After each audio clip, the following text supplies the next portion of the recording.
बाल कहानी दुल्हन। दुल्हन का घर में पहला दिन था। सब आकर उससे मिल रहे थे। वो भी सबके पैर छूती, नमस्ते करती और सर का पल्लू संभाल रही थी।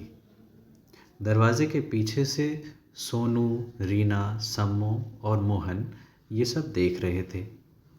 दुल्हन को देखकर उन्हें बहुत अच्छा लग रहा था। इतनी सजी धजी दुल्हन उन्होंने पहली बार देखी थी। घर में मेहमानों की बहुत भीड़ होने की वजह से दुल्हन को कुछ खाने पीने का समय नहीं मिल रहा था। ऐसे में जब दोपहर में दुल्हन ने पानी पिया तो दरवाजे से झांक रहे मोहन के चेहरे पर मुस्कान आ गई। उसने तुरंत ही आकर अपने बाकी साथियों को बताया, दुल्हन ने पानी पी लिया। ऐसे ही दोपहर 4 बजे रीना ने आकर बताया, दुल्हन ने खाना खा लिया।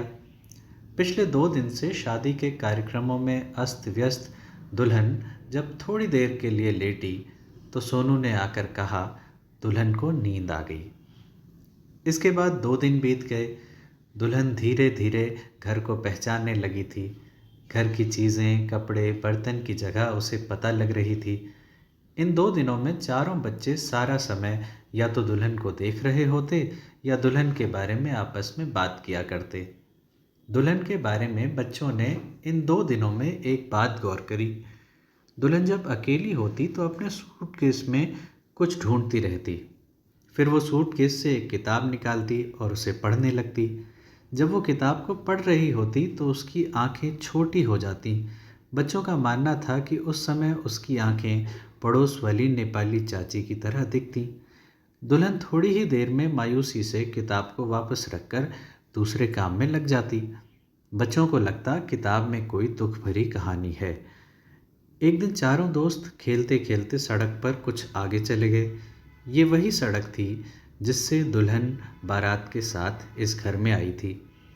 वहाँ रास्ते पर सम्मो को एक छोटा सा प्लास्टिक का डब्बा मिला। जब सम्मो ने उसे खोला तो चारों दोस्तों की आंखों में चमक आ गई। उन्होंने उस केस को उठाया और फौरन घर की तरफ चल दिए। शाम को जब दुल्हन अपने कमरे में किताब पढ़ रही थी तब सम्मो ने जाकर दुल्हन को वही डिब्बा दिया। दुल्हन ने जब उस केस को खोला तो देखा उसमें उसका चश्मा रखा था जिसे वो 2 दिन से खोज रही थी। दुल्हन अपना चश्मा पाकर बहुत खुश हुई। दुल्हन ने जब चश्मा पहना तो चारों दोस्तों ने देखा कि उसकी आंखें बड़ी और सुंदर हो गई हैं। दुल्हन ने सोनू, रीना, सम्मो और मोहन का शुक्रिया अदा किया। अगले दिन दुल्हन मेले में गई और वहाँ से 4 रंगीन चश्मे लेकर आई। सोनू, रीना, सम्मो और मोहन चश्मे पाकर बहुत खुश हुए और अब वो 4 की जगह 5 दोस्त हो गए थे। उसके बाद से दुल्हन अक्सर अपने चारों दोस्तों को अपनी किताब से कहानी सुनाती है। चारों दोस्त यह जानकर और भी खुश हैं कि दुल्हन की किताब की सारी कहानियाँ खुशी भरी हैं और एक भी कहानी दुख भरी नहीं है।